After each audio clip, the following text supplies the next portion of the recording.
అమ్మాయి తన భర్తతో బయటికి వెళ్లి, కార్ చూడు చాలా బాగుంది అంటుంది. వాళ్ల వాయిస్ విని, కార్ తుడిచే అతను వెనక్కి తిరుగుతాడు. నవీన్ నువ్వెందుకు కార్ తుడుస్తున్నావ్? నీకు కరెక్ట్ జాబ్ దొరికినట్టుంది. కార్ మంచిగా తుడిస్తే డబ్బులు మంచిగా ఇస్తారు. ఇలాంటి కార్ కొని రిచ్ గా తిరుగుతావనుకుంటే, ఆఖరికి ఇలాంటి కార్ని తుడుచుకుంటున్నావ్ అంటుంది. ఇంతలో అతని భార్య వచ్చి, చేతిలో ఆ క్లాత్ ఏంటి అంటే, కార్ క్లీన్ చేస్తున్నా అంటాడు. నువ్వెందుకు అలా చేస్తున్నావ్ అంటుంది. ఇంతలో, నీకు పెళ్లైందా? నిన్ను ఎలా పెళ్లి చేసుకుంది తను అంటుంది. హలో, ఎవరు మీరు? ఇలా మీ ఇష్టం వచ్చినట్టు మాట్లాడుతున్నారు అంటుంది. ఈమె ఎవరు నవీన్ అని భర్తని అడిగితే, ఈ మేడం నా ఎక్స్ గర్ల్ ఫ్రెండ్ అంటాడు. ఓహో, నువ్వు చెప్పిన పార్టీ ఇదేనా? నువ్వు నా ముందుకి వచ్చి మాట్లాడుతున్నావా? నీలాంటి క్యారెక్టర్ లేని దానితో మాట్లాడటం నాకు అస్సలు నచ్చదు. మా ఆయన ఈ కార్ తుడిచివాడు కాదు, ఈ కార్ మాదే అంటుంది. తర్వాత ఏం జరిగిందో చూసే ముందు, ఈ మధ్య మతం పేరుతో అమాయక ప్రజల్ని వాడుకోవటం ఎక్కువైందని నమ్మేవాళ్లు, వీడియోకి లైక్ చేసి, మీ అభిప్రాయం కామెంట్ పెట్టండి.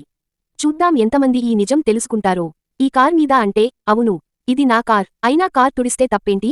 నువ్వు మారిపోయావనుకున్నా, కాని ఇంకా అలానే డబ్బు వెంట పడుతూనే ఉన్నావని గడ్డి పెడతాడు.